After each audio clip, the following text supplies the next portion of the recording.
Welcome to our session. Over to you madam. Lakshmi madam. Thank you madam. నాకు జన్మనిచ్చిన నా తల్లిదండ్రులకి ఆత్మ ప్రణామాలు, కృతజ్ఞతలు. విశ్వంలోని గురువులందరికీ నా ఆత్మ ప్రణామాలు, కృతజ్ఞతలు. నాకు జ్ఞానాన్ని ప్రసాదించిన వంశీ మాస్టర్ గారికి నా ఆత్మ ప్రణామాలు, కృతజ్ఞతలు. బ్రహ్మర్షి పితామహ పత్రి మాస్టర్ గారికి మరియు రామ్తా మాస్టర్ గారికి నా శతకోటి ఆత్మ ప్రణామాలు, కృతజ్ఞతలు. నాకు అవకాశం ఇచ్చిన స్వప్నేశ్వరి మేడం గారికి, oneness vegetarianism creator, young lady guru Swapneshwar madam గారికి నా శతకోటి ఆత్మ ప్రణామాలు, కృతజ్ఞతలు. విశ్వంలోని ప్రస్తుత వర్తమాన క్షణానికి మరియు నా స్వయానికి, ఈ వర్తమాన క్షణంలోని సమస్త ప్రాణకోటికి కూడా నా ఆత్మ ప్రణామాలు, కృతజ్ఞతలు. Thank you masters. Osho master గారికి నా శతకోటి ఆత్మ ప్రణామాలు, కృతజ్ఞతలు. మనం చదువుకోబోయే బుక్ ఓషో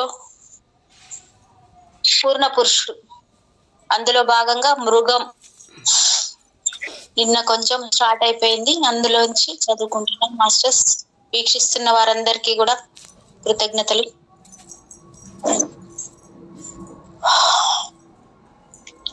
మీరు ఆత్మగా పరిణమించాలనుకుంటే కనుక మీ శరీరంలో వేళ్ళుని ఉండండి. మీరు వాస్తవంగా ప్రేమికులు అవ్వాలనుకుంటే కనుక మీ కామంలో వేళ్ళుని ఉండండి. అవును, ఎంత ఎక్కువ శక్తి ప్రేమగా మార్పు చెందితే కామం అంత యొక్క ఆవశ్యకత అంత తక్కువగా ఉంటుంది. కానీ మీరు దానిని ద్వేషించరు. ద్వేషం అనేది దేనితోనైనా సరైన బాంధవ్యం కాదు. మీరు భయపూరితులై ఉన్నారు అనేది మాత్రమే ద్వేషం చూపుతుంది. కేవలం మీలో మహాభయం ఉంది అనేదే ద్వేషం చూపుతుంది. అంతరాంతరాల్లో మీరు ఇంకా ఆకర్షింపబడే ఉన్నారు అనేదే ద్వేషం చూపుతుంది. మీరు కామాన్ని ద్వేషిస్తే కనుక మీ శక్తి మరెక్కడికో చెలించడం ప్రారంభిస్తుంది. శక్తి చెలించి తీరాలి. దైవం మీకు కామశక్తిని ఇస్తే కనుక అది పవిత్రమైనది అవుతుంది. దైవం నుంచి వచ్చినది ఏదైనా పవిత్రమైనది. మరి ప్రతిదీ దైవం నుంచి వచ్చిందే. దైవం అంటే ఒక నిర్ణీత వ్యక్తి అని కాదు నా ఉద్దేశం, సమస్త అస్తిత్వం అని నా ఉద్దేశం. కోయిల పాడటం ప్రారంభించినప్పుడు ఆ పాట దేనికోసమో మీరు ఎప్పుడైనా ఆలోచించారా? ఇది కామపరమైన భాగస్వామిని ఆకర్షించడానికే. కానీ కోయిలను అశ్లీషమైనదిగా ఎవరు నిందించరు. పువ్వులు వికసించి మరి తన సుగంధాన్ని వెదజల్లుతున్నప్పుడు అవి ఏం చేస్తున్నాయని మీరు అనుకుంటున్నారు? నేను పుష్పీకరణకు వచ్చాను, ఇప్పుడు సీతాకోక చిలకలకు తుమ్మెదలకు ఆహ్వానం మరి స్వాగతం అని అవి ప్రకటిస్తున్నాయి. కానీ దేనికి? ఎందుకంటే సీతాకోక చిలకలతో తుమ్మెదలతో వెళ్లేందుకు పువ్వులలో చిన్న విత్తనాలు ఉన్నాయి. ఎందుకంటే సమస్త అస్తిత్వంలోనూ ఒక విభజన ఉంది. మగవైన చెట్లు ఉన్నాయి, మరి ఆడవైన చెట్లు ఉన్నాయి. మేడం వాయిస్ ఓకేనా? Yes madam. Okay thank you madam. ఇప్పుడు సీతాకోక చిలకలకు తుమ్మెదలకు ఆహ్వానం మరి స్వాగతం అని అవి ప్రకటిస్తున్నాయి. మరి దేనికి? ఎందుకంటే సీతాకోక చిలుకలతో తుమ్మెదలతో వెళ్లేందుకు పువ్వులలో ఉన్న చిన్న విత్తనాలు ఉన్నాయి. ఎందుకంటే సమస్త అస్తిత్వంలోనూ ఒక విభజన ఉంది. మగవైన చెట్లు ఉన్నాయి, మరి ఆడవైన చెట్లు కూడా ఉన్నాయి. అంటే మేల్ అండ్ ఫీమేల్. మగ చెట్టు తన విత్తనాలను ఆడ చెట్టుకు తన ప్రేయస్కి పంపాలి. ఒక నెమలి నృత్యాన్ని మీరు చూసారా? అది మీకోసం నాట్యం చేస్తుందని మీరు అనుకుంటున్నారా? ఒక విషయం గుర్తుంచుకోండి, ఇంద్రధనస్సు వర్ణాలతో ఉండే అత్యంత రమణీయమైన పించాలతో నృత్యం చేసే నెమలి మగది. అది ఒక ఆడ నెమలిని ఆకర్షిస్తుంది. మేడం చూడండి, చెట్లు ప్రేమే అర్థం. అలా ఉన్నప్పుడు అదే మేడం, నేను ఇందాక మీకే పిలుద్దాం అనుకుంటున్నా. ఎంత బాగా ఇచ్చారు చూడండి ఇక్కడ. అసలు చెప్పండి మేడం. చెప్పండి. నుంచి వచ్చిన సీడ్స్ ఇచ్చే పసిబిడ్డలు దైవాలనుకో, వాళ్ళ కిందకు అందరికీ మూగజీవులు పసిబిడ్డలు ఒకటి. మూగజీవులు ఎలాగో పసిబిడ్డలు కూడా అంతే అద్భుతమైన దైవాలు కదా. ఏ కల్మషం లేని దైవాలు పసిబిడ్డలు మూగజీవులు కదా. చెట్లు పువ్వులు అవి అన్నిటికీ లేనిది మనకు కామం అనేసరికి, ఇక్కడికి వచ్చేసరికి, మనుషుల దగ్గరకు వచ్చేసరికి ఇది అసహ్యం అని ఎందుకు అనుకుంటున్నారు? దీంట్లో ఇది ఎంతవరకు ఉండాలి అంతవరకు ఉంటది, తర్వాత అది వెళ్ళిపోతుంది. ప్రేమతోనే దాన్ని తీసుకోమని చెప్తున్నారు కదా. కానీ చాలా చాలా చాలా బాగుంది మేడం ఇది. అసలు ఎక్కడ అర్థమైతలేదు నాకైతే, కానీ చాలా డెప్త్ సబ్జెక్ట్ మేడం. ఒక నెమలి నృత్యాన్ని మీరు చూసారా? అది మీకోసం నాట్యం చేస్తుందని మీరు అనుకుంటున్నారా? ఒక విషయం గుర్తుంచుకోండి, ఇంద్రధనుస్సు వర్ణాలతో ఉండే అత్యంత రమణీయమైన పింఛాలతో నృత్యం చేసే నెమలి మగది. అది ఒక ఆడ నెమలిని ఆకర్షిస్తుంది. కేవలం బుద్ధిహీనమైన మానవాళిలోనే స్త్రీ పురుషుడిని ఆకర్షించవలసి వస్తుంది. మేడం దేవుడా, ప్రకృతి అంతటిలోనూ మగదే ఆడదాన్ని ఆకర్షిస్తుంది. మరి ఆ కారణం వలంటే ప్రకృతి అంతటిలోనూ మగది ఎక్కువగా అందంగా ఉంటుంది. ఎందుకంటే ఆడదానికి ఏ అందం ఉండవలసిన అవసరం లేదు, ఎందుకంటే కేవలం ఆడదై ఉండటమే. మేడం, స్త్రీ అనేది సహజంగానే అది అందం, డివైన్ అందం.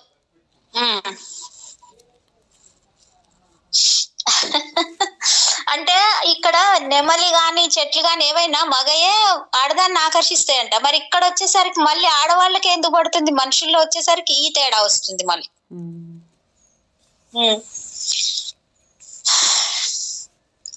మగది ఎక్కువ అందంగా ఉంటుంది, ఎందుకంటే ఆడదానికి ఏ అందం ఉండాల్సిన అవసరం లేదు. ఆమె కేవలం ఆడదై ఉండటమే కాదు, కానీ విచిత్రం నిరంతరం తలకిందులుగానే నిలుస్తున్నాడు. స్త్రీ అతని వైపు ఆకర్షింపబడేందుకు మగవాడే ఎక్కువ అందంగా ఉండాలి. కానీ మతాలు గందరగోళాన్ని సృష్టించాయి. ఎంతగా అంటే ఒక సంపన్న పురుషుడు తన భార్యతో కలిసి నడుస్తుండడం మీరు చూస్తే గనుక అతను ఒక పనివాడిలా కనిపిస్తాడు. మరి భార్య అతని సంపదలకు ప్రకటన తప్ప మరేమీ కానట్లు కనిపిస్తుంది. వజ్రాలన్నీ, పచ్చలని, కెంపులని, బంగారమంతా అది పురుషుడికి ఒక వ్యాపారం ప్రకటన. అతను కేవలం ఒక వ్యాపారవేత్త. సౌందర్యవతి అయిన భార్యను కలిగి ఉండడం అనేది ఒక వ్యాపార ఎత్తుగడ. మీరు మీ కస్టమర్లను మీ ఇంటికి విందుకు ఆహ్వానించగలగడానికి మరి మీ భార్య వారిని తన సౌందర్యంతో మోహితుల్ని చేస్తుంది. తద్వారా మీరు వారి జేబులను కత్తిరించవచ్చు.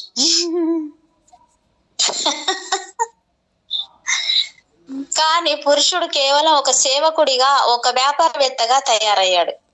అతని సంపదలు అతని భార్య ద్వారా తెలుస్తాయి. అతని సంపదలు, అతని సౌందర్యం, అతని ప్రతిభ మరుగుననే ఉంచవలసి వస్తుంది. మీరు ఎప్పుడు ప్రకృతిని ఆటంకపరచడం ప్రారంభించి మరి మీ స్వంత నియమాలను తయారు చేయడం ప్రారంభించినా అది నేరం అని గుర్తుంచుకోండి, క్షమార్హం కానిది. పురుషుడు అతని ధ్యానం చేస్తే తప్ప పిచ్చివాడైపోతాడు. పిచ్చివాడిలా ఆడవాళ్ళ వెనుక పడతాడు. పురుషుడికి స్త్రీ కన్నా ధ్యానం మరింత కష్టతరమైందిగా అనిపిస్తుంది. 2-3 పిల్లలకు జన్మనిచ్చిన అనుభవజ్ఞులైన తల్లులను కాన్పుకు ముందు అడిగితే గనుక వారి గర్భంలో ఉన్నది అమ్మాయా లేక అబ్బాయా అనేది వారు చెప్పగలుగుతారు. ఎందుకంటే ఒక అమ్మాయి నిశ్శబ్దంగా ఉంటుంది, మరి ఒక అబ్బాయి ఫుట్బాల్ ఆడటం ప్రారంభిస్తాడు. మేడం,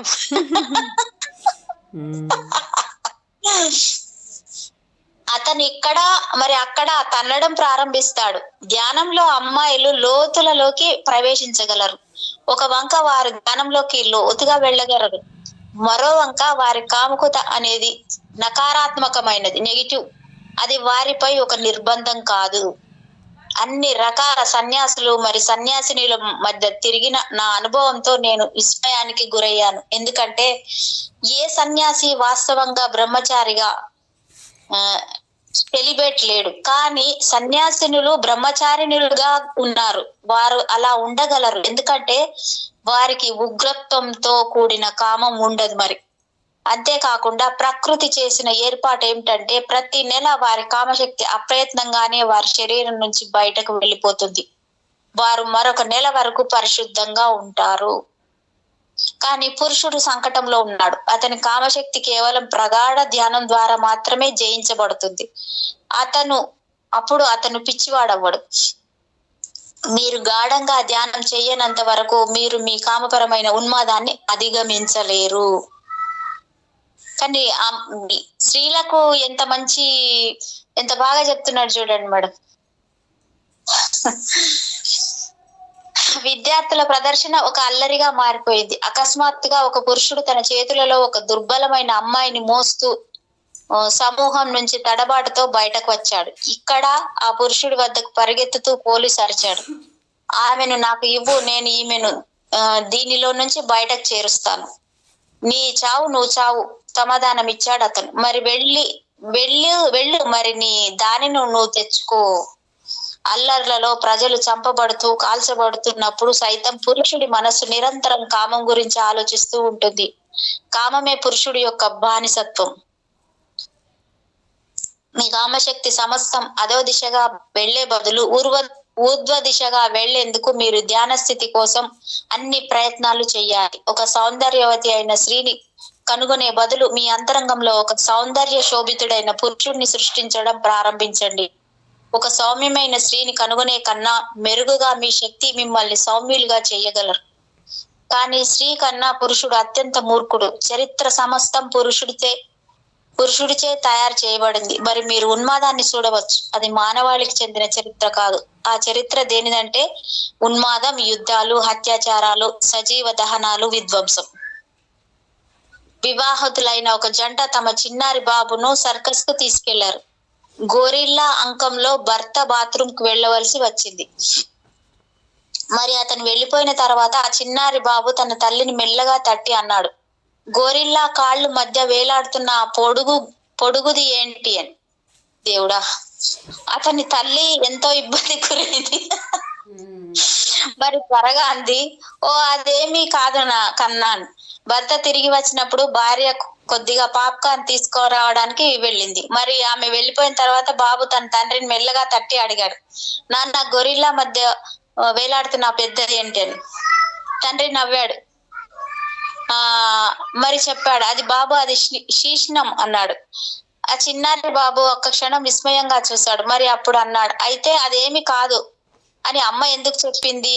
బాబు చెప్పాడు తండ్రి గర్వంగా, నేను ఆ స్త్రీని నాశనం చేశాను.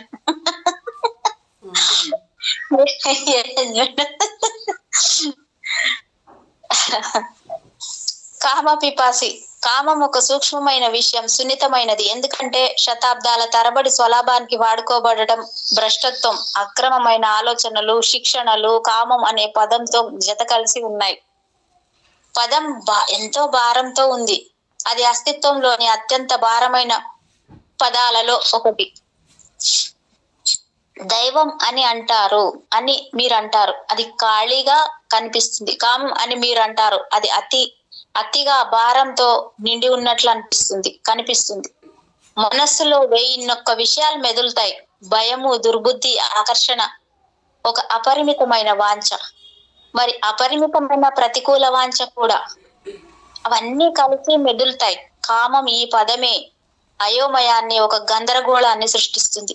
అది నిశ్శబ్దంగా ఉన్న ఒక కొలనులో ఎవరో రాయి విసిరినట్టుగా ఉంటుంది. వేలాది అలలు ఎగసి పడతాయి. కేవలం కామం అనే పదం మానవాళి అత్యంత అయుక్త భావనల కింద జీవించింది. ఒక నిర్ణీత వయస్సులో కామం ప్రాధాన్యతను సంతరించుకోవడాన్ని మీరు గమనించారా? మీరు దానిని ప్రధానమైనదిగా చేస్తారని కాదు, అది మీరు సంభవింపజేయగలదేదో కాదు అని సంభవిస్తుంది. 14 ఏళ్ల వయసులో ఆ దరిదాపుల్లో ఎక్కడో ఆకస్మికంగా శక్తి కామంతో ముంచెత్తబడుతుంది.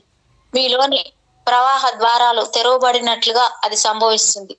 ఇంతవరకు తెరుచుకొని శక్తి యొక్క సూక్ష్మ మూలాలు తెరుచుకుంటాయి. మరి మీ శక్తి సమస్తం కామపరమైంది అవుతుంది. కామంతో వర్ణరంజితం అవుతుంది. మీరు కామం గురించి ఆలోచిస్తారు, మీరు కామంతో పాడతారు, మీరు కామంతో నడుస్తారు. ప్రతిదీ కామకమవుతుంది. ప్రతి చర్య వర్ణరంజితం అవుతుంది. అది సంభవిస్తుంది. మీరు దాని గురించి ఏమీ చెయ్యలేదు. అది సహజమైనది. అధిగమించడం కూడా సహజమైనదే. కామం పూర్తిగా జీవించబడితే ఏ నిందారోపణలు లేకుండా దాన్ని వదిలించుకోవాలి అనే భావనేది లేకుండా, అప్పుడు 42 ఏళ్ల వయసులో 14 ఏళ్ల ప్రాయంలో కామం విచ్చుకున్నట్లు, మరి సమస్త శక్తి కామపరమైనట్లుగా 42 ఏళ్ల వయసులో లేదు. దరిదాపుల్లో ఆ ప్రవాహ ద్వారాలు తిరిగి మూసుకుంటాయి. మరి అది కూడా కామం సజీవమైనట్లుగానే సహజమైనది. అది మాయమైపోవడం మొదలు పెడుతుంది. మీ వైపు నుంచి ఏ ప్రయత్నం ద్వారాను కామం అధిగమించబడదు. మీరు ఏదైనా ప్రయత్నం చేస్తే అది అణిచివేత అవుతుంది. ఎందుకంటే దానికి మీతో ఏ నిమిత్తం లేదు. అది మీ శరీరంలోనూ మీ జీవధర్మంలోనూ అంతర్నిర్మాణం. మీరు కామపరమైన జీవులుగా జన్మించారు. దానిలో ఏ తప్పు లేదు. జన్మించడానికి అదే ఏకైక మార్గం.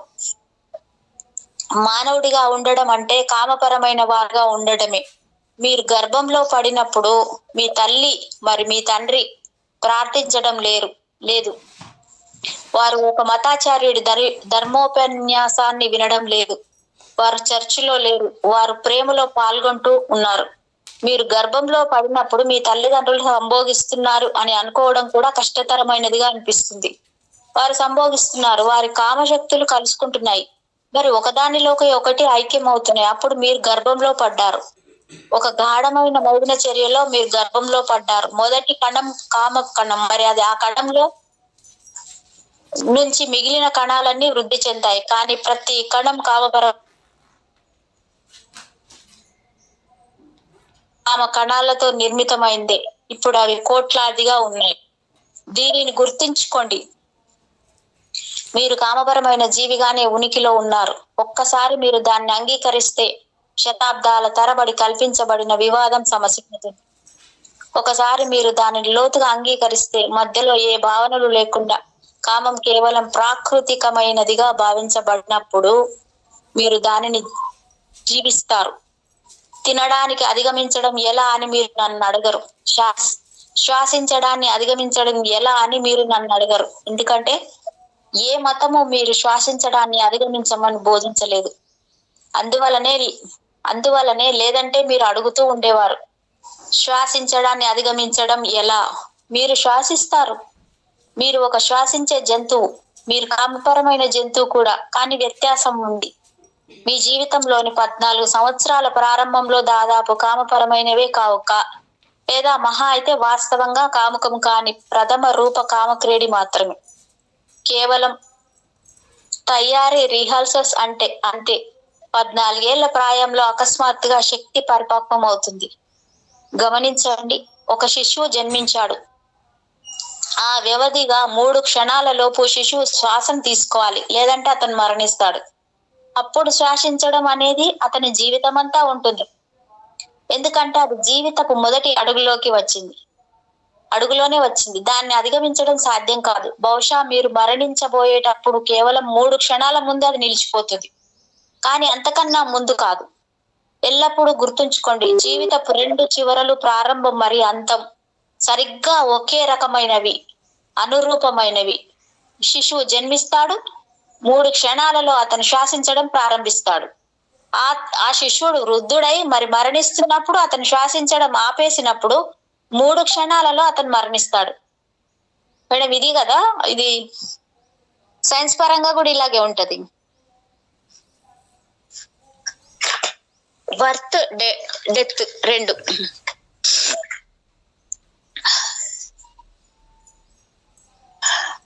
కామం తర్వాత దశలో ప్రవేశిస్తుంది. 14 సంవత్సరాల పాటు పిల్లవాడు కామం లేకుండానే జీవించాడు. సమాజం మరి అణిచివేతలో లేనట్లయితే, మరి అందువలనే కామం పట్ల వ్యామోహంతో ఉండకపోతే కామం లేదా కామం లాంటి ఏదైనా ఉంది అనే వాస్తవాన్ని పూర్తిగా మరిచిపోయి పిల్లవాడు ఉండగలడు. బిడ్డ పూర్తిగా అమాయకంగా ఉండగలడు. ఆ అమాయకత్వం సైతం సాధ్యం కాదు. ఎందుకంటే ప్రజలు ఎంతో అణిచివేతలో ఉన్నారు. అణిచివేత సంభవించినప్పుడు దానితో పాటుగా వ్యామోహం కూడా సంభవిస్తుంది. కనుక మతాచార్యులు అణిచివేస్తూ పోతారు. మరి మతాచార్యులకు ప్రతికూలమైన వారు ఉన్నారు. హగ్ హెప్పర్స్ మరి ఇతరులు. వారు మరింతగా భూత సాహిత్యాన్ని సృష్టిస్తూ పోతారు. కనుక ఒకవైపు అణిచివేస్తూ పోయే మతాచార్యులు ఉన్నారు, మరి అప్పుడు ఇతరులు ఉన్నారు. మతాచార్యులకు ప్రతికూలమైన వారు కాముకతను మరింత ఆకర్షణీయమైనదిగా చేస్తూ పోతారు. వారిరువురు కలిసే ఉంటారు. ఒకే నాణ్యం దిశ. చర్చిలు మాయమైనప్పుడు అప్పుడు మాత్రమే ప్లేబాయ్ పత్రికలు మాయమవుతాయి, దాని ముందు కాదు. వారి వ్యాపారంలో భాగస్వాములు. వారు శత్రువుల్లా కనిపిస్తారు, కానీ దాని చేత మోసపోకండి. వారు ఒకరినొకరు వ్యతిరేకంగా మాట్లాడతారు, కానీ విషయాలు పనిచేసేది ఆ విధంగానే. నేను విన్నదేమిటంటే 2 మనుషులు వ్యాపారంలో నష్టపోయారు, దివాళా తీశారు. మేడం వాయిస్ ఓకేనా? Okay madam. Okay okay okay madam. కనుక వారు ఒక వ్యాపారాన్ని, ఒక అత్యంత సరళమైన వ్యాపారాన్ని చేయాలని నిర్ణయించుకున్నారు. వారు ఒక పట్టణం నుంచి మరొక పట్టణానికి ప్రయాణం చేయడం, పర్యటించడం ప్రారంభించారు. మొదట ఒకడు ప్రవేశిస్తాడు. రాత్రి వేళ అతను ప్రజల కిటికీలను మరి తలుపుల పైన వాలుకీలను కోల్టర్ పోస్తాడు. 2-3 రోజుల అనంతరం మరొకరు శుభ్రం చేయడానికి వస్తారు. అతను తాను ఏ వాడ కీలనైనా శుభ్రం చేయగలనని లేదా దోషం ఉన్న దేన్నైనా శుభ్రం చేయగలనని చెబుతాడు. మరి అతను కిటికీలను శుభ్రం చేస్తాడు. ఆ సమయంలో మరొకడు మరొక పట్టణంలో సగం వ్యాపారాన్ని చేస్తూ ఉంటాడు. ఈ విధంగా వారెంతో ధనాన్ని సంపాదించడం మొదలు పెడతారు. చర్చ్ మరి బూత్ సాహిత్యాన్ని నిరంతరంగా కల్పిస్తున్న హగ్ హెప్నర్స్ మరి ఇతరుల మధ్య జరుగుతున్నది ఇదే. నేను విన్నాను, అందమైన మిస్ కెనిన్ చేసిన తప్పులను ఒప్పుకొనడానికి కన్ఫెషనల్లో కూర్చుని ఉంది. ఫాదర్, ఆమె అంది, నేను ఒప్పుకోదలసిన తప్పు ఏమిటంటే నేను నా బాయ్ ఫ్రెండ్ ను ముద్దాడనిచ్చాను. నువ్వు చేసిందంతా అదేనా? మతాచార్యుడు అడిగాడు అమితాసక్తితో. నిజానికి కాదు, నేను అతని చేతిని నా కాలిపై కూడా పెట్టనిచ్చాను. మరి తర్వాత ఏంటి? మరి ఆ తర్వాత నేను ప్యాంటీస్ కిందికి లాగనిచ్చాను. మరి తర్వాత అవన్నీ అడుగుతున్నాడు అతను. మరి తర్వాత మా అమ్మ ఆ గదిలోకి వచ్చింది. అయిపోయి అది కలిసే ఉంటుంది. ఒకే కుట్రలో భాగస్వాములు. మీరు ఎప్పుడు అతిగా అణిచివేతలో ఉన్నా మీరు ఒక గతి తప్పిన ఆసక్తిని కనుగొనడం మొదలు పెడతారు. గతి తప్పిన ఆసక్తే సమస్య, కామం కాదు. ఇప్పుడు ఈ మతాచార్యుడు నాడీ రుగ్మత కలవాడు. సమస్య కామం కాదు, కానీ మనిషి సంకటంలో ఉన్నాడు. సిస్టర్స్ మార్గరెట్ ఎలిస్ మరి ఫ్రాన్సిస్ క్యాథరిన్ బయట ఒక పక్క వీధిలో నడుస్తూ ఉన్నారు. అకస్మాత్తుగా వారి ఇద్దరు పురుషులచే పట్టుకోబడ్డారు. చీకటి సందులో కీడ్చబడి అత్యాచారానికి గురయ్యారు. ఫాదర్, వారిని క్షమించండి అంది సిస్టర్ మార్గరెట్ ఎలిస్. ఎందుకంటే వారు ఏం చేస్తున్నారో వారికి తెలియదు. నోరు మూసుకో అరిచింది సిస్టర్ క్యాథరిన్. వీడికి తెలుసు అది అలాగే ఉండాలి తీరాలి గనక కామం పట్ల మీ మనసులో ఏ భావనను ఎన్నడూ మోస్తూ ఉండకండి, లేదంటే మీరు ఎన్నటికీ దాన్ని అధిగమించలేరు. కామాన్ని అధిగమించే మనుషులు దానిని అత్యంత సహజంగా అంగీకరించేవారే. అది కష్టతరమైనది నాకు తెలుసు, ఎందుకంటే కామం గురించిన నాడీ రుగ్మతల సమాజంలో మీరు జన్మించారు. అయితే ఈ విధంగా లేదా ఆ విధంగా, కానీ అది నాడీ రుగ్మతతో ఉంది. ఈ నాడీ రుగ్మత నుంచి బయటపడడం అత్యంత కష్టతరం, కానీ మీరు కొంచెం జాగరూకులైతే మీరు దాని నుంచి బయటపడవచ్చు. కనుక అసలు విషయాన్ని కామాన్ని అధిగమించడం ఎలా అనేది కాదు, కానీ అది సమాజం యొక్క ఈ దారి తప్పిన భావజాలాన్ని అధిగమించడం ఎలా అని. కామం పట్ల ఈ భయం, ఈ కామపు అణిచివేత, కామం పట్ల ఈ వ్యామోహం.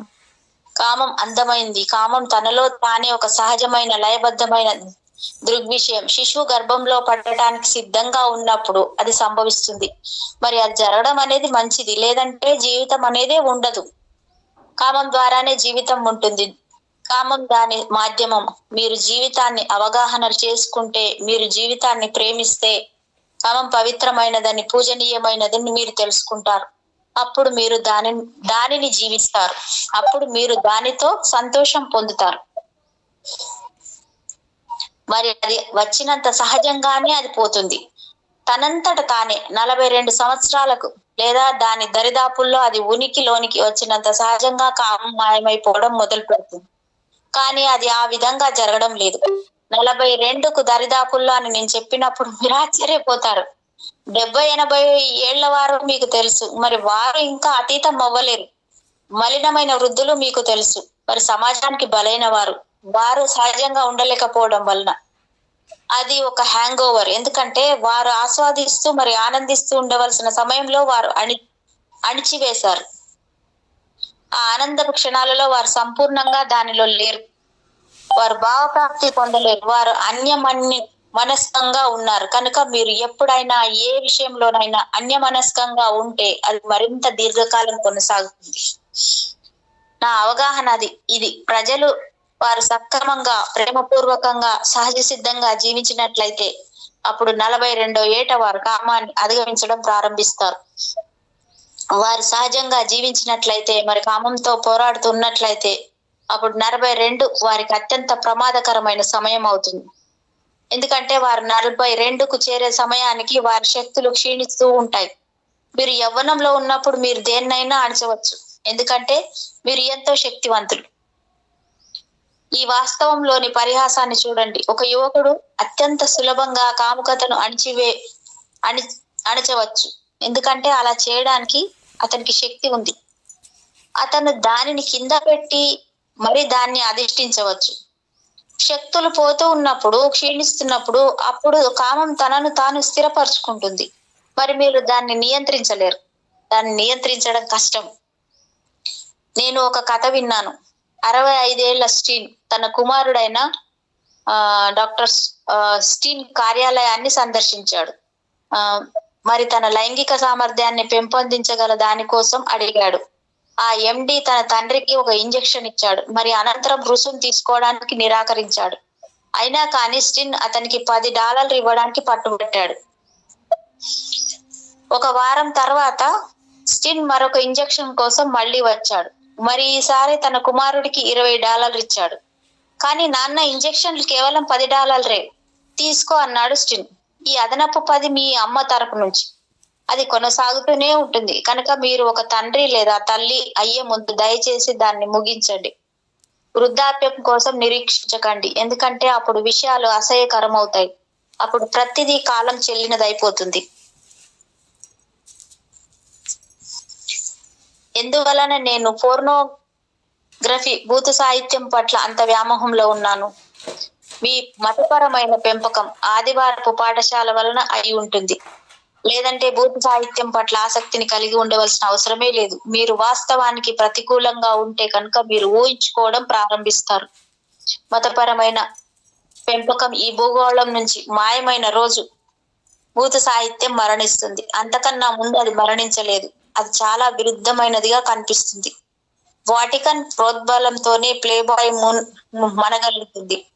పోప్ లేకపోతే ప్లేబాయ్ పత్రిక ఉండనే ఉండదు. అది ఉండలేదు. దానికి ఉండడానికి ఏ కారణం ఉండదు. దాని వెనుక మతాచార్యుడు ఉన్నాడు. సజీవులైన వ్యక్తులు ఇక్కడ ఉన్నప్పుడు మీరు భూత సాహిత్యం పట్ల ఆసక్తితో ఎందుకు ఉండాలి? సజీవులైన వ్యక్తులను చూడడం ఎంతో రమణీయంగా ఉంటుంది. ఒక నగ్న వృక్షపు చిత్రం పట్ల మీరు ఆసక్తితో ఉంటారా? ఎందుకంటే వృక్షాలన్నీ నగ్నమైనవే. కేవలం ఒక పని చేయండి, అన్ని వృక్షాలను కప్పేయండి. మరి ముందు వెనకలుగా గుప్తంగా పంపిణీ అవుతున్న పత్రికలను మీరు కనుగొంటారు. నగ్న వృక్షాలు మరి ప్రజలు వాటిని చదువుతూ ఉంటారు. వాటిని తమ బైబిళ్లలో పెట్టుకొని మరీ వాటిని చూస్తూ ఆస్వాదిస్తూ ఉంటారు. దాన్ని ప్రయత్నించండి, మరి మీరే చూస్తారు. ప్రజలు తమ నగ్నత్వాన్ని సహజ సిద్ధంగా అంగీకరించినప్పుడు మాత్రమే భూత సాహిత్యం మాయమవుతుంది. మీరు పిల్లలను, మరి కుక్కలను, మరి సింహాలను, మరి పులులను చిత్రాలలో నగ్నంగా చూడాలని అనుకోరు. అవి నగ్నమైనవే. వాస్తవానికి ఒక కుక్క మిమ్మల్ని దాటి వెళ్తే మీరు ఆ వాస్తవాన్ని గ్రహించలేరు. అది నగ్నంగా ఉంది అనేది మీరు గమనించలేరు. మీరు విన్నారు, గ్రహించలేరు. అది నగ్నంగా ఉంది అనేది మీరు గమనించరు. నేను విన్నాను. తమ కుక్కలను వస్త్రాలను తొడిగే స్త్రీలు కొందరు ఇంగ్లాండ్ లో ఉన్నారు. వారికి భయం. కుక్క నగ్నత్వం ఎవరైనా ధార్మికమైన, ఆధ్యాత్మికమైన ఆత్మను కలతపరచవచ్చు. నేను విన్నాను. జర్మాన్ రసెల్ లో తన ఆత్మకథలో ఏమని వ్రాసాడంటే, తన చిన్నతనంలో ఆ రోజులు విక్టోరియన్ రోజులు. కుర్చీల కాళ్ళు సైతం కప్పబడి ఉండేవి, ఎందుకంటే అవి కాళ్ళు. దేవుడా, మానవుడిని సహజ సిద్ధంగా ఉండనివ్వండి, మరి భూత సాహిత్యం మాయమవుతుంది. ప్రజలను దిగంబరంగా ఉండనివ్వండి, అంటే వారు తమ కార్యాలయాల్లో నగ్నంగా కూర్చోవాలని కాదు. అంత దూరం పోవాల్సిన అవసరమూ లేదు.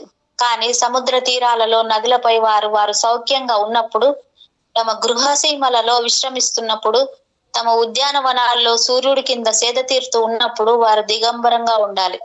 దిగంబరులైన తమ తల్లిదండ్రుల చుట్టూ పిల్లలను నగ్నంగా ఆడుకోనివ్వాలి. భూత సాహిత్యం మాయమైపోతుంది. ప్లే బాయ్ పత్రిక వైపు ఎవరు చూస్తారు? దేనికోసం? ఏదో నిరాకరించబడింది, ఏదో సహజ ఉత్సుకత నిరాకరించబడింది. అందువలనే భూత సాహిత్యం. మీ అంతరంగంలోని మతాచార్యుని వదిలించుకోండి, వీడుకోలు చెప్పేయండి. అకస్మాత్తుగా భూత సాహిత్యం మాయమైపోయిందని మీరు చూస్తారు. మీ అచేతనంలోని మతాచార్యుడిని చంపేయండి. మరి మీ అస్తిత్వంలో ఒక మహత్తరమైన మార్పు సంభవించడాన్ని మీరు చూస్తారు. మీరు మరింత ఐక్యతతో ఉంటారు. ఎంత కరెక్ట్ గా చెప్పారు మేడం. అంతే కదా. అంటే ఈ భూత సాహిత్యం అనేది వీళ్ళు ఈ బుక్లలో చూసేది ఏంది, ఈ బట్టలు లేని వాళ్ళని కదా చూసేది. అదే మరి అదే బయట సహజంగా ఉంటే ఇంకా ఈ పుస్తకాలు ఎందుకు చూస్తారు? వాస్తవం అంతా ప్రాక్టికల్ గా రాసి మొత్తం జ్ఞానం అంతా ప్రాక్టికల్ గా ఉంది మేడం. ఇక్కడికి పర్యటిస్తూ ఉన్న ఒక సేల్స్ మెన్ తాను రాత్రి బస చేసిన హోటల్లో తన పడక పక్కనే ఒక బైబిల్ ని కనుగొన్నాడు. మొదటి పేజీపై ఇలా వ్రాయబడి ఉంది: మీరు అస్వస్థులై ఉంటే 42వ పేజీ చదవండి. మీ కుటుంబం గురించి మీరు చింతాక్రాంతులై ఉంటే 68వ పేజీ చదవండి. మీరు ఒంటరితనంతో ఉంటే 92వ పేజీ చదవండి. అతను ఒంటరిగా ఉన్నాడుగా కనుక అతను 92వ పేజీ తెరిచి దాన్ని చదివాడు. అతను దాన్ని చదివేసిన తర్వాత ఆ పేజీ అడుగున చేతి వ్రాతతో ఉన్న పదాలను అతను గమనించాడు. మీరు ఇంకా ఒంటరితనంతో ఉంటే 62485 కి కాల్ చేయండి. మరి గ్లోరియా కోసం అడగండి. అబ్బబ్బబ్బా మేడం, బైబిల్లో రాశారంట చూడండి. బైబిల్లో రాసి పెట్టారు, అది కూడా హోటల్ రూమ్ లో. ఏముందేమో. మీరు మాతో మాట్లాడినప్పుడు జ్ఞానోదయం మరి బ్రహ్మానందం సమీపంలో ఉన్నట్లు, బుద్ధత్వం కేవలం ఒక అడుగు దూరంలో ఉన్నట్లు కనిపిస్తుంది. మరి నేను నా గర్ల్ ఫ్రెండ్ తో ఉన్నప్పుడు నేను ఒక మూర్ఖ గొరిల్లా లాగా ఎందుకు ప్రవర్తిస్తాను? గర్ల్ ఫ్రెండ్ తో ఉన్నప్పుడు ప్రతి వారు ఒక గొరిల్లా లాగానే ప్రవర్తిస్తారు, లేదంటే గర్ల్ ఫ్రెండ్ తో ఎంతో భంగపాటుకు గురవుతారు. మీరు ఎంత ఎక్కువగా ఒక గొరిల్లా లాగా ప్రవర్తిస్తే అంత ఎక్కువగా వారు తృప్తి పొందుతారు. కేవలం గమనించండి, మీరు గోరిల్లా లాగా ప్రవర్తించడం ఎంత ఉల్లాసకరంగా ఉంటుందంటే ఏ గర్ల్ ఫ్రెండ్ దాన్ని చేజార్చుకోదు. మీరు ఎంత పెద్ద మనిషి తరహా ప్రవర్తించినట్లయితే గర్ల్ ఫ్రెండ్ ఎంత భంగపాటుకు గురవుతుంది. కానీ జ్ఞానోదయం అనేది ఇంకా గోరిల్లా నుంచే ఒక అడుగు దూరంలోనే ఉంది. మీరు ఎక్కడ ఉన్నారు అనే దాని వలన ఏ వ్యత్యాసం ఉండదు. జ్ఞానోదయం ఎల్లప్పుడూ ఒక అడుగు అనే స్థిరమైన దూరంలోనే ఉంటుంది. కేవలం గోరిల్లా నుంచి బయటపడండి, మరి మీరు జ్ఞానోదయం పొందిన వారు అవుతారు. కొన్నిసార్లు గొరిల్లా నుంచి బయటపడడం ఎంతో సులభతరం, ఎందుకంటే ఓ గొరిల్లాను ఉండాలని ఎవరు కోరుకుంటారు? ఒక గొరిల్లా లాగా ఉండాలని ఎవరు కోరుకుంటారు? మీరు ప్రెసిడెంట్ రొనాల్డ్ రీగన్ లేదా ఒక దేశ ప్రధానమంత్రి లేదా ప్రపంచంలోని అత్యంత సంపన్న వ్యక్తి అయితే అది మరింత కష్టతరం అవుతుంది. ఆ పాత్ర నుంచి బయటకి రావడం మీకు మరింత కష్టం. ఇవన్నీ జీవితం అనే నాటక రంగంలో పోషించే పాత్రలు మాత్రమే. మీకు ఇష్టం లేని పాత్రను మీరు పోషిస్తున్నప్పుడు జ్ఞానోదయం సులభతరం అవుతుంది. మీ అంతరాంతరాల్లో నుంచి మీరు దానిని ద్వేషిస్తారు, కానీ గర్ల్ ఫ్రెండ్ వలన మీరు ఆ పాత్రను పోషించాలి. గర్ల్ ఫ్రెండ్ కూడా తన పాత్రను పోషించడానికి ప్రయత్నిస్తుంది, కానీ ఒక్క పడకపై 2 గోరిల్లాలు ఉండడం కష్టతరం అవుతుంది. కనుక పడకంతా అతను ఒక గోరిల్లా లాగా దూకుతూ ఉండేందుకు అమ్మాయి ఆడదానిలా ప్రవర్తించాలని కళ్ళను మూసుకొని దాదాపు మరణించిన దానిలా పడి ఉండేలా పురుషుడు నిర్వహిస్తాడు. కానీ ఆ పాత్రను మీరు ఇష్టపడరు. మీరు ఒక గొరిల్లాలా ప్రవర్తిస్తున్నప్పుడు మిమ్మల్ని చిత్రీకరించడానికి ఒక కెమెరామెన్ ఏర్పాటు చేసుకోవడం మీకు మంచిది. మరి ఆ తర్వాత దాన్ని చూసి మీరు ఎంత లజ్జితులవుతారు. మీరు ఏం చేస్తున్నారు? ఏ రకమైన మూర్ఖులు మీరు?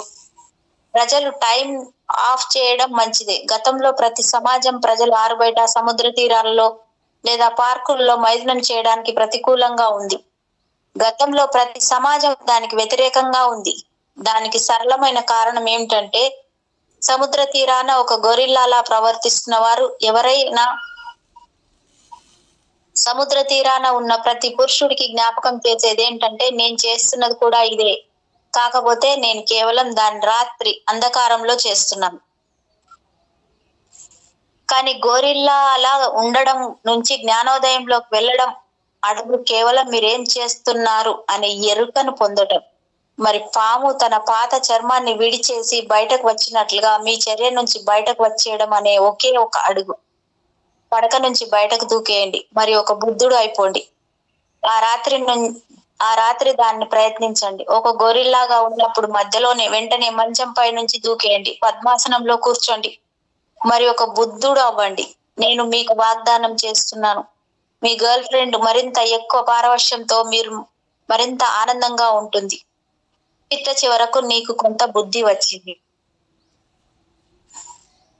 దూరం అనేది ఎంతో సమీపాన ఉంది అనే దానిని విస్మయపరిచే వాస్తవంగా మీరు కనుగొంటారు.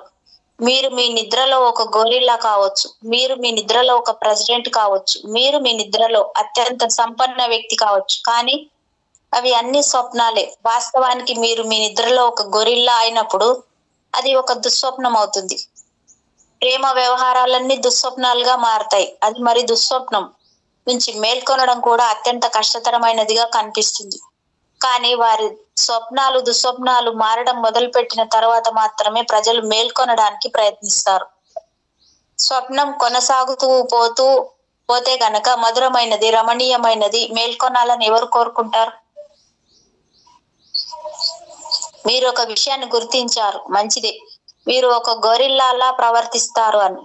ఇది ఒక ఉత్తమ అవగాహన. ఇక ఈ రాత్రి జ్ఞానోదయం పొందడానికి మొదట అడుగును వేయండి. మరి రేపు ఉదయం ప్రతి ఒక్కరూ చూస్తారు, ఈ పురుషుడు ఒక గొరిల్లాలా ఉండేవాడు, జ్ఞానోదయాన్ని పొందాడు, అద్భుతాలు ఇంకా జరుగుతున్నాయి. స్వాభావికమైన మైదానానికి మరి తాంత్రిక మైదానానికి మధ్య ఉన్న వ్యత్యాసం ఏమిటి? మీ మైదున చర్య మరి తాంత్రిక మైదున మరి చర్య మౌలికంగా విభిన్నమైనవి. మీ మైదున చర్య ఉపశమనానికి అది ఒక మంచి తుమ్మును తుమ్మినట్లే ఉంటుంది. శక్తి బయటకు విసిరేయబడుతుంది, మరి మీరు భారం దించుకుంటారు.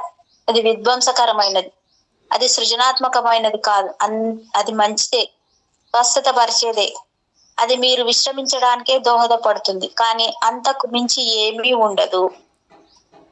తాంత్రిక మైదున చర్య మౌలికంగా పూర్తి విరుద్ధమైనది, మరి విభిన్నమైంది. అది ఉపశమనం కాదు, అది శక్తిని బయటకు విసిరేయడము కాదు. అది ఎజాక్యులేషన్ లేకుండా, శక్తిని బయటకు విసిరేయకుండా చర్యలో నిమగ్నమై ఉండడం, చర్యలో మమేకమైపోయి ఉండడం, కేవలం చర్య యొక్క మొదటి భాగంలో ఉండడం, చివరి భాగంలో కాదు.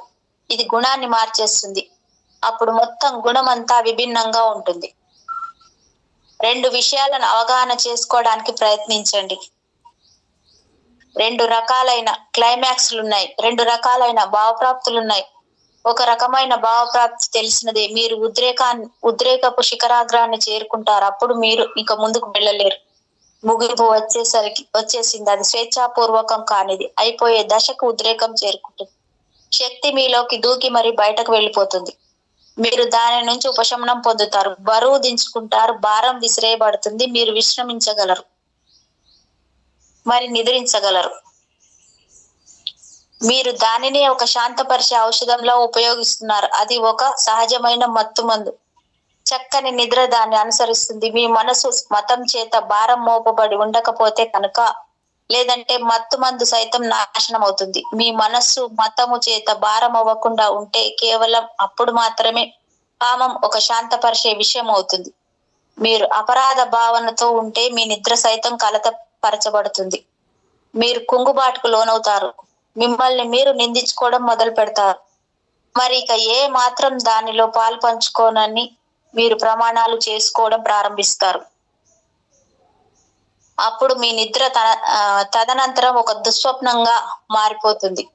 మీరు మతం చేత మరి నైతికత చేత అతిగా భారం మోపబడని ఒక సహజ జీవి అయితే గనక, అప్పుడు మాత్రమే కామాన్ని స్వాంతన పరిచేదిగా ఉపయోగించుకోవడం సాధ్యమవుతుంది.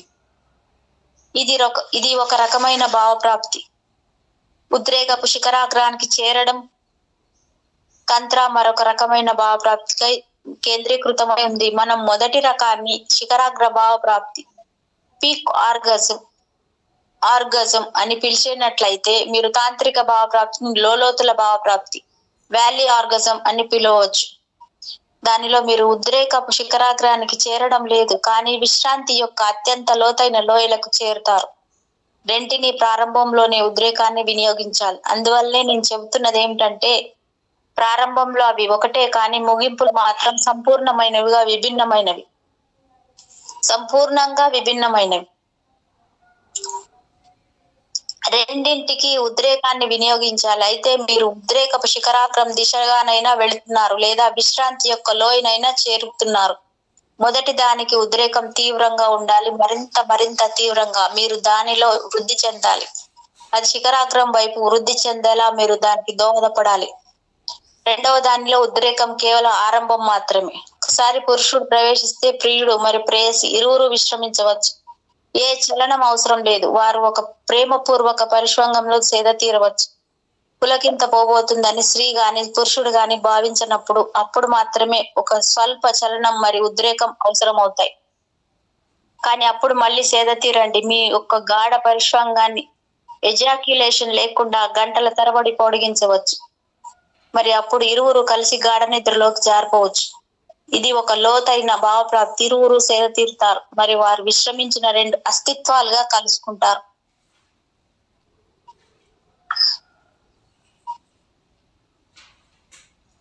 తాంత్రిక ప్రేమచర్య మీరు కావాలనుకుంటే అది చేయవచ్చు. సాధారణ మైదున చర్యకు మీరు కావాలనుకున్నంత చేయలేరు. ఎందుకంటే దానిలో మీకు శక్తిని కోల్పోతూ ఉంటారు. మరి దానిని తిరిగి పొందడానికి మీకు శరీరం నిరీక్షించవలసి వస్తుంది. మీరు దానిని తిరిగి పొందినప్పుడు మీరు దానిని మళ్ళీ కోల్పోవడమే జరుగుతుంది. ఇది అయుక్తమైనదిగా కనిపిస్తుంది. జీవితం అంతా పొందడం మరి కోల్పోవడంతోనే గడపబడుతుంది. ఇది కేవలం ఒక వ్యామోహం లాంటిది. జ్ఞాపకం ఉంచుకోవాల్సిన రెండో విషయం, మీరు జంతువుల వైపు చూసినప్పుడు అవి కామాన్ని ఆస్వాదిస్తుండడాన్ని మీరు ఎప్పుడూ చూడలేరు అన్నది మీరు గమనించి ఉండవచ్చు లేదా గమనించకపోవచ్చు. సంభోగంలో అవి తమను తాము ఆస్వాదించడం లేదు. బబూన్లు, కోతులు, కుక్కలు లేదా ఏ రకమైన జంతువులనైనా చూడండి. వాటి మైదున చర్యలు అవి పారవశ్యపూరితమైనట్లు లేదా దాన్ని ఆస్వాదిస్తున్నట్లు మీరు చూడలేరు. అది కేవలం ఒక యాంత్రిక చర్యల, ఒక ప్రాకృతిక శక్తి వాటిని దాని వైపు ఎగదోస్తున్నట్లు కనిపిస్తుంది. సంభోగంలో ఉన్న కోతులను మీరు చూసినట్లయితే సంభోగానంతరం అవి విడిపోతాయి. వాటి ముఖాల వైపు చూడండి. వాటిలో ఏ పరమానందం ఉండదు. అసలు ఏమి జరగనట్లే అది ఉంటుంది. శక్తి తనను తాను పురిగొల్పినప్పుడు, శక్తి మరి అధికంగా ఉన్నప్పుడు అవి దానిని విసిరేస్తాయి.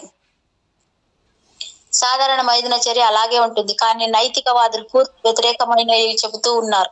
వారు చెబుతారు దానిలో నిమగ్నం అవ్వండి, దానిని ఆస్వాదించండి. వారు అంటారు అది జంతువులు చేసినట్లు ఉంటుంది. ఇది తప్పు. జంతువులు ఎన్నడూ ఆస్వాదించవు. కేవలం మానవుడే ఆస్వాదించగలడు. ఎంత లోతుగా మీరు ఆస్వాదిస్తే అంత రకమైన మానవాళి జన్మిస్తుంది. మీరు మీ మైదున చర్య ధ్యానాత్మకమైనది, పరమానందకరమైనది కాగలిగినప్పుడు అత్యున్నతం సృష్టింపబడుతుంది. కానీ తంత్రాన్ని గుర్తుంచుకోండి, అది ఒక లోతుల భావప్రాప్తి. అది శిఖరాగ్ర అనుభవం కాదు, అది లోతుల అనుభవం.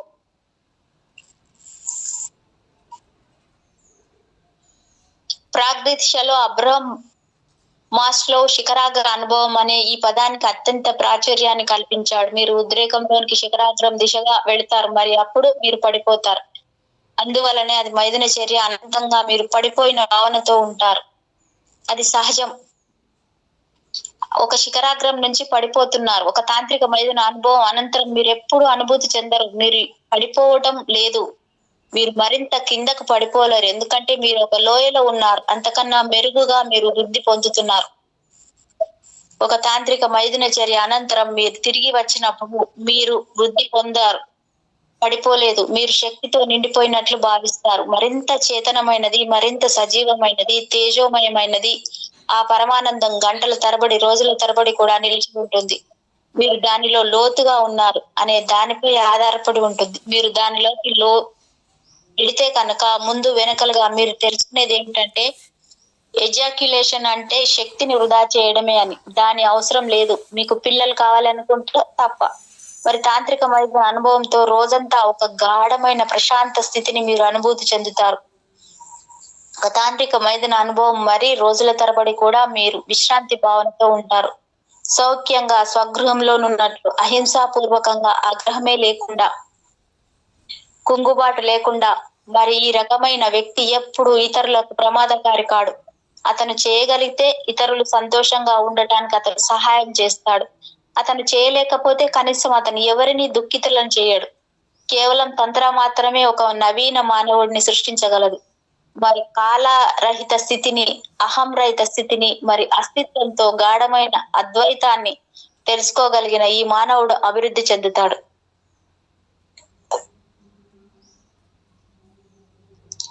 సన్యాసి అన్ని మతాలు బోధిస్తూ వస్తున్నది ఏమిటంటే, మీరు మీ భార్యను త్యజించండి, మీరు మీ పిల్లల్ని త్యజించండి, మీరు మీ ప్రపంచాన్ని త్యజించండి, మీరు సుఖాలను త్యజించండి, మీ జీవితాన్ని ఆనందమయం చేసే వాటన్నింటినీ మీరు త్యజించండి. అప్పుడు మాత్రమే మీరు రక్షింపబడతారు. వారు మీకు ఆత్మహత్యను బోధిస్తున్నారు. అది మతం కాదు, కానీ వారు కోట్లాది మంది ప్రజలను స్వవినాశకరమైన సమూహంగా మార్చేశారు. మీ ప్రేమ మరణించిన క్షణమే మీలో మరెన్నో విషయాలు మరణిస్తాయి. తనలోని ప్రేమ మరణించిన మానవుడికి ఒక చిత్తరువులోని సౌందర్యాన్ని చూసే సామర్థ్యం ఉండదు. అతను ఒక మనిషిలోని సౌందర్యాన్ని చూడలేకపోతే గనుక, అతను అత్యుత్తమ వ్యక్తీకరణలోని సౌందర్యాన్ని చూడలేకపోతే కనుక, ఒక క్యాన్వాస్ పై అతను ఏం చూడగలడు? కేవలం కొన్ని రంగులు. అతను దానిలో సౌందర్యాన్ని చూడలేడు. తనలోని ప్రేమ మరణించిన మనిషి కవిత్వాన్ని కూర్చలేడు. ఎందుకంటే ప్రేమ లేకుండా అతనికి కవిత్వం కేవలం రసహీనమైనదే అవుతుంది. అది తనలో జీవాన్ని కలిగి ఉండదు. అది కేవలం దాని వెనుక ఏ స్ఫూర్తి లేకుండా కేవలం పదాల కసరత్తు మాత్రమే అవుతుంది. అది కవిత్వపు మృత కళేబరం అవుతుంది. అది కవిత్వం కాదు. ప్రేమించలేని ఒక మానవుడు ఏ విధంగానూ సృజనాత్మకంగా ఉండలేడు. కనుక బ్రహ్మచారులైన మహాత్ములు మరి సన్యాసులు అనబడేవారు మానవ ప్రజ్ఞకు, వివేకానికి, సౌందర్యానికి, సుసంపన్నత్వానికి, సంగీతానికి, నృత్యానికి ఏ విధంగానూ దోహదపడలేదు. లేదు, ఏ పరిధిలోనూ మీ బ్రహ్మచారులైన సన్యాసులు మరి సన్యాసినీలు దోహదపడలేదు. వారు భూమికి భారంగా ఉన్నారు. వారు దోహదపడిన ఏకైక విషయం ఎయిడ్స్. మరి అది ఒక అత్యంత సహజమైన పర్యవసానం. జీవితం కామంలో నుంచే ఉదయిస్తుంది. జీవితం కామాన్ని కలిగి ఉంటుంది. మీరు మీ కామాన్ని ఎంత శుద్ధ స్థితికి వృద్ధి చేయవచ్చు అంటే, అది ప్రేమ కాగలదు, అది కరుణ కాగలదు. కానీ మీరు కామశక్తిని బ్రహ్మచర్యంలో అడ్డుకున్నట్లయితే కనుక మీరు మీ అభివృద్ధి సంభావ్యతలన్నింటినీ నాశనం చేశారు. మీరు ఇప్పుడు మృత్యువు దిశగా పయనిస్తున్నారు. కామం జీవితం అయితే కనుక అప్పుడు బ్రహ్మచర్యం మృత్యు అవుతుంది. ఇది ఒక సరళమైన తర్కం. ఈ బ్రహ్మచారులు మీకు ఎయిడ్స్ నిచ్చారు.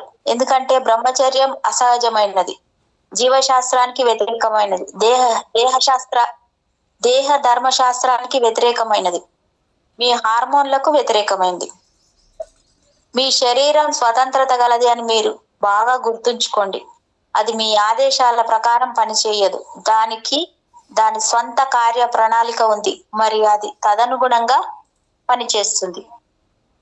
మీరు ఆహారం తింటారు. మీరేం తింటారు అనేది మీపై ఆధారపడి ఉంది. కానీ ఒక్కసారి మీ గొంతు దిగితే దాని గురించి ఏదైనా చేయడం మీ సామర్థ్యానికి మించింది. ఇప్పుడు దానిని జీర్ణం చేయడం, దానిని వివిధ మూల పదార్థాలుగా వేరు చేయడం, ఆ వివిధ మూల పదార్థాలను శరీరంలోని అనేక భాగాలకు పంపడం అనేది మీ శరీరం యొక్క ఆధీనంలో ఉంటుంది. మెదడుకు ఏది అవసరమో అది మెదడు వద్దకు తీసుకుపోబడుతుంది. మీ జననేంద్రియాలకు ఏది అవసరమో అది మీ జననేంద్రియాల వద్దకు తీసుకుపోబడుతుంది. మీరు ఒక క్రైస్తవ సన్యాసి అని, మీరు బ్రహ్మచారి అని మీ శరీరానికి తెలియదు.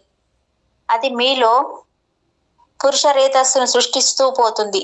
ఆ స్మెర్మ్ను మీరు ఏం చేయబోతున్నారు? మీరు వాటిని మీ లోపలే నిలిపి ఉంచుకోలేరు. ఎందుకంటే అక్కడ కేవలం కొద్ది స్ఖలనమే ఉంది. ఒక్కసారి నిండినట్లయితే వాటిని విడుదల చేయవలసి వస్తుంది. అది విడుదల కావడానికి త్వరపడుతున్నాయి. ఎందుకంటే అవి ప్రపంచంలోకి వెళ్ళాలనుకుంటున్నాయి. మరి బయట ఏం జరుగుతుందో చూడాలనుకుంటున్నాయి. ఆ విధంగానే మీరు ప్రపంచంలోనికి వచ్చారు. ఆ విధంగానే ప్రతి వారు ప్రపంచంలోనికి వచ్చారు. గౌతమ బుద్ధుడి తండ్రి ఒక సన్యాసి కాకపోవడం మేలైంది. కేవలం కొద్దిమంది గౌతమ బుద్ధుడి తండ్రి, లావోజు తండ్రి, చువాంగ్ త్సు తండ్రి, మోజెస్ తండ్రి, ఈ జనమంతా సన్యాసులై ఉంటే మతాలు అనేవి ఉండేవి కావు, క్రైస్తవం తప్ప. ఎందుకంటే జీసస్ యొక్క దీనుడైన తండ్రికి జీసస్ జననంతో సంబంధమే లేదు. అతను ఒక సన్యాసి. కానీ మీరు దాని గురించి ఎప్పుడైనా ఆలోచించారా?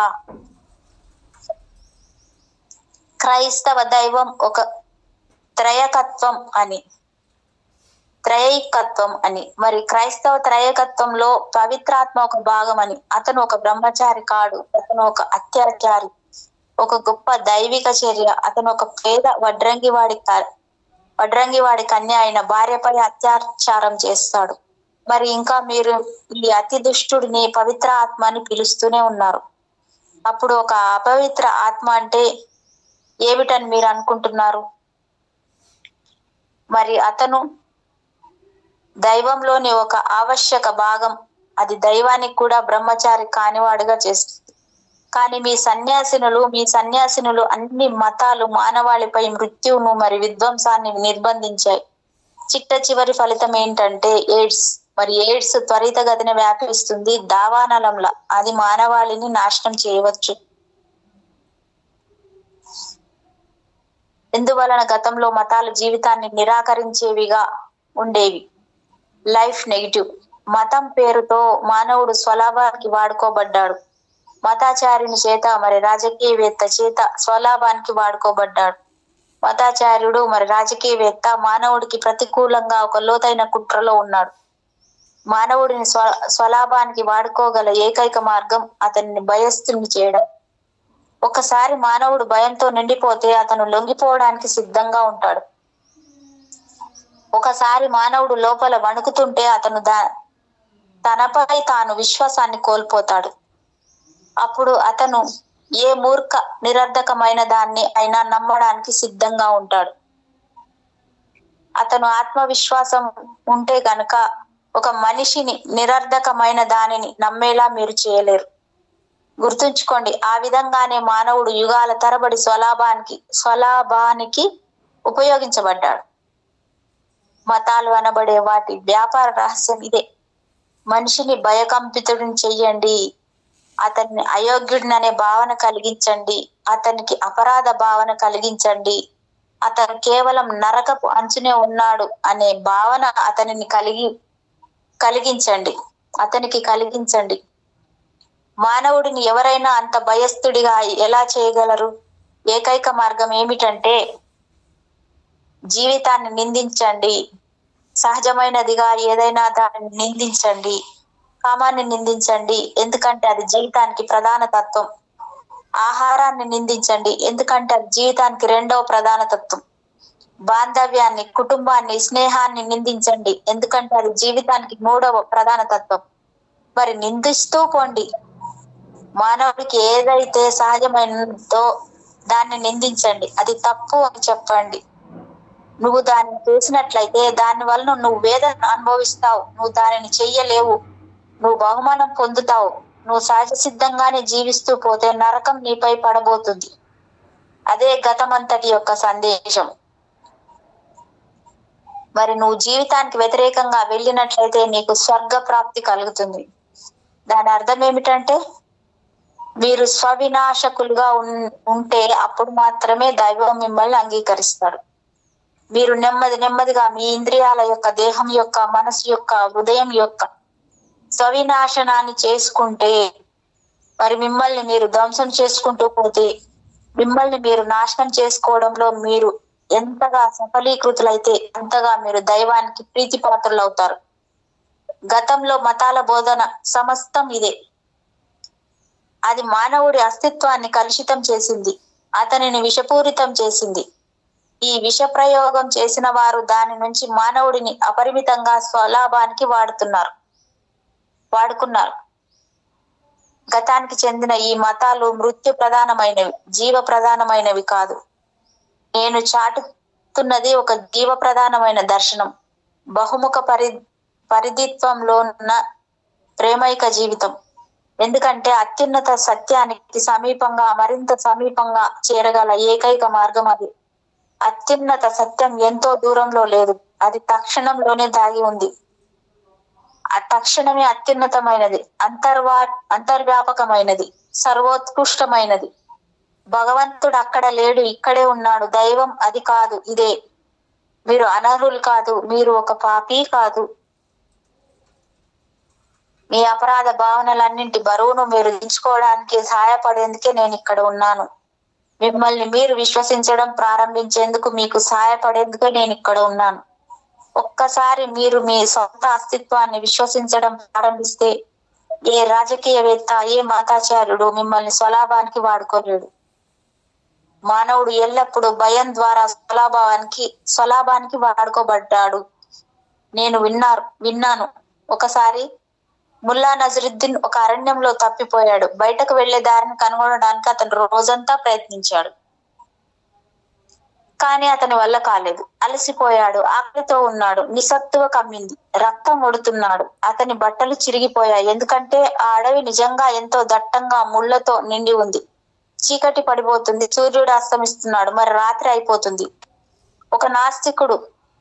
అతను ఒక నాస్తికుడు, ఎన్నడూ ప్రార్థించని ఒక రూఢి అయిన నాస్తికుడు. కానీ అలాంటి పరిస్థితిలో రాత్రి మరీ క్రూర మృగాల భయం తన జీవితంలో మొట్టమొదటిసారి అతడు భగవంతుడిని తలుచుకున్నాడు. భగవంతుడికి వ్యతిరేకంగా తాను చేసే వాదనలన్నింటినీ అతను మర్చిపోయాడు. అతను నేలపై మోకరిల్లాడు. మరి అన్నాడు, ప్రియమైన ప్రభు. అతను పరిసరాలను చూశాడు. కొద్దిగా ఇబ్బంది పడ్డాడు. అక్కడ ఎవరూ లేరు అని నిశ్చయంగా తెలుసు. అయినా గాని ఇబ్బంది పడ్డాడు. జీవితం అంతటి నాస్తికత్వం. కానీ భయం తలుపులను తట్టినప్పుడు, మరీ మృత్యు సమీపంలో ఉన్నప్పుడు, తత్వాలు, ఈజాలు గురించి ఎవరు పట్టించుకుంటారు? హేతు వాదనల గురించి ఎవరు పట్టించుకుంటారు? ప్రియమైన ప్రభు, అతను అన్నాడు, దయచేసి ఈ అడవుల్లోంచి బయటపడేందుకు నాకు సహాయం చేయి. మరి నిన్ను ఎల్లప్పుడూ పూజిస్తాను. నేను మసీదుకు వెళ్ళడం కూడా మొదలు పెడతాను. నేను ఇస్లాం ఆచారాలన్నింటినీ అనుసరిస్తాను. నేను నీకు ప్రమాణం చేస్తున్నాను, కేవలం నన్ను రక్షించు, నన్ను క్షమించు. నీకు వ్యతిరేకంగా నేను చెబుతూ వస్తున్న విషయాలన్నింటికీ నేను క్షమాపణలు చెబుతున్నాను. నేను ఒక మూర్ఖుడిని, వట్టి మూర్ఖుడిని. నువ్వు ఉన్నావు అనేది నాకు ఇప్పుడు తెలిసింది. సరిగ్గా ఆ క్షణంలోనే ఒక వ్యక్తి అతని తల మీదుగా ఎగిరింది. మరి అతను బారజాచిన అతని చేతుల్లోకి ఏదో విసర్జించింది. ప్రభు, దయచేసి ఆ పెంట ఏది నాకు ఇవ్వవద్దు. నేను నిజంగా దారి తప్పిపోయాను. ఒక మనిషి భయంతో ఉన్నప్పుడు, అతని జీవితం అంతా నాస్తికుడిగా ఉన్నా కూడా అతను ఒక ఆస్తికుడిగా మారడం ప్రారంభిస్తాడు. మతాచార్యులు దాని గురించి తెలుసుకున్నారు. మరి అప్పుడు వారు దాన్ని యుగాల తరబడి వాడుకున్నారు. మానవాళి గతం సమస్తం భయంచే స్వారీ చేయబడింది. భయాన్ని సృష్టించే అత్యుత్తమ మార్గం ఏమిటంటే మానవుడికి సహజమైన విషయాల గురించి అపరాధ భావనను కలిగించడం. అతను వాటిని వీడనాడలేడు, మరి అతను వాటిని ఆస్వాదించను లేడు. నరకపు భయం వలన కనుక అతను రెట్టింపు బంధనంలో ఉన్నాడు. మనిషిని స్వలాభావానికి వాడుకోవడానికి ఆ రెట్టింపు బంధనమే పునాది. ఎవరో బుద్ధిహీనుడైన మతాచార్యుడు అది తప్పు అని చెప్తున్నాడని మీరు మీ కాముకతను విడనాడలేరు. ఒప్పు లేదా తప్పు అనేది మీ భావనతోనే దానికి నిమిత్తం లేదు. అది సహజమైనది, మీ అస్తిత్వంలోనే ఉన్నది. మీరు దాని నుంచే ఉన్నారు. మీ ప్రతి కణం కామపరమైన కణమే. కేవలం చెప్పడం ద్వారా మీరు దాన్ని విడవలేరు. అవును, మీరు దాన్ని అణిచివేయడం మొదలు పెట్టవచ్చు. మరి అణిచివేత ద్వారా మీరు మీ అచేతనంలో దానిని ప్రోగు చేసుకుంటూ పోవచ్చు. మరి అది ఒక గాయం అవుతుంది. మీరు ఎంతగా మోహితులైతే అంతగా అపరాధ భావం కలుగుతుంది. అది ఒక చక్ర భ్రమణం. అప్పుడు మీరు మతాచార్యుడి ఉచ్చులో చిక్కుకున్నారు. మతాచార్యుడే స్వయంగా దాన్నెన్నడూ విశ్వసించలేదు. రాజకీయవేత్త సైతం దానిని ఎప్పుడూ విశ్వసించలేదు. ఈ విషయాలు ప్రజల కోసం, సామాన్యుల కోసం, సామాన్యులను వెర్రివారిని చేశారు. కథలు ఏమని చెబుతాయంటే రాజులకు వందలాది మంది భార్యలు ఉండేవారని. మరి మతాచార్యుల విషయంలో అలాగే ఉండేది. మరి అది ఒక అద్భుతం. ప్రజలు ఈ ప్రజ్ఞలు పలికే వారిని విశ్వసిస్తూనే ఉండేవారు. ప్రజలను చేయవద్దు అని చెప్పిందంతా మతాచార్యుడు. మరి రాజకీయవేత్త ఇరువురు చేస్తూనే ఉన్నారు, కొన్నిసార్లు బాహాటంగా, కొన్నిసార్లు దొడ్డిదారుల్లో. మతాచార్యులు మానవ హృదయానికి, మానవ చైతన్యానికి అపరిమితంగా హాని కలిగించారు. జీవితం అనేది ఏదో అసహ్యకరమైనది అనే విషతుల్య భావనను వారు మానవుడిలో కలిగించారు. జీవితాన్ని వదిలించుకోవడం ఎలాగో వారు ప్రజలకు బోధిస్తూ వస్తున్నారు. నేను నా జనులకు దాని లోతుల్లోకి ఎలా వెళ్ళాలో బోధిస్తాను. వాళ్ళు జీవితం నుంచి స్వతంత్రులు అవ్వడం ఎలాగో బోధిస్తూ వస్తున్నారు. నేను మీ జీవితాన్ని ఒక స్వతంత్రంగా చేసుకోవడం ఎలాగో ప్రబోధిస్తాను. వాళ్ళు ఈ జీవితాన్ని ఎలా అంతం చేసుకోవాలో బోధిస్తూ వస్తున్నారు. మరి నేను మీకు దానిలో శాశ్వతంగా మునుముందుకు పోవడం ఎలాగో, జీవితాన్ని పుష్కలంగా జీవించడం ఎలాగో బోధిస్తున్నాను. కనుక ఈ వివాదం అది అక్కడ ఉండి తీరుతుంది. మతం పేరుతో నేర్పబడుతున్న దానికి నా దర్శనం పూర్తి విరుద్ధమైంది. నేను ప్రపంచానికి మతం యొక్క నూతన దర్శనాన్ని తీసుకువస్తున్నాను. నేను ఇప్పటి వరకు చేయబడిన అత్యంత ధీరోదాత్తమైన ప్రయత్నం జీవితాన్ని ఒక బహుముఖ పరిధిత్వంలో అంగీకరించడం, దాన్ని ఆస్వాదించడం, దాన్ని ఉత్సవం చేసుకోవడం, దానిలో ఉల్లసించడం నా మార్గం. త్యజించడం కాదు, ఆస్వాదించడమే నా మార్గం. ఉపవాసం కాదు, విందు చేసుకోవడమే, వేడుకతో ఉండడమే మతపరమైన వారుగా ఉండడం. వేడుకతో కూడిన పరిదే మతాన్ని నేను నిర్వచించే తీరు. మరే ఇతర జంతువు వేడుకైనదిగా ఉండలేదు. ఏ ఇతర జంతువుకు ఉత్సవం గురించి ఏమీ తెలియదు. తాబేళ్లు ఆటలాడగలవు, చింపాంజీలు ఆటలాడగలవు. కేవలం మానవుడే ఉత్సవం చేసుకుంటాడు. వేడుక చేసుకోవడమే చైతన్యపు అత్యుత్తమ అభివృద్ధి. నేను మీకు వేడుక చేసుకోవడానికి బోధిస్తాను. వేడుకే నా తాళం చెవి. మేడం ఆపుకుందామా ఇక్కడికి?